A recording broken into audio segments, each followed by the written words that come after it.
চারজন নবীর চারটি শ্রেষ্ঠতম দোয়া।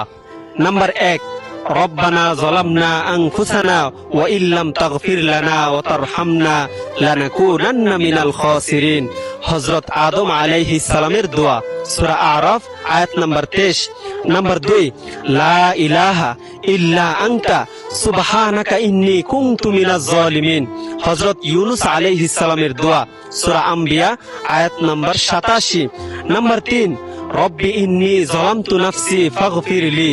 হযরত মূসা আলাইহিস সালামের দোয়া, সূরা কসস আয়াত নাম্বার 16। নাম্বার 4, রব্বানা আতিনা ফিদ দুনিয়া হাসানা ওয়া ফিল আখিরাতি হাসানাতাও ওয়া কিনা আযাবান নার। হযরত মুহাম্মদ সাল্লাল্লাহু আলাইহি ওয়াসাল্লামের দোয়া, সূরা বাকারা আয়াত নাম্বার 201। এখন কথা হলো, আপনি তো এই সুন্দর দোয়াগুলো জানলেন, আপনি শেয়ার করে সকল মুসলমান ভাই বোনদের কাছে এই দোয়াগুলো শেয়ার করে দেন। এতে করে আপনিও সওয়াব পাবেন, আমিও সওয়াব পাবো ইনশাআল্লাহ।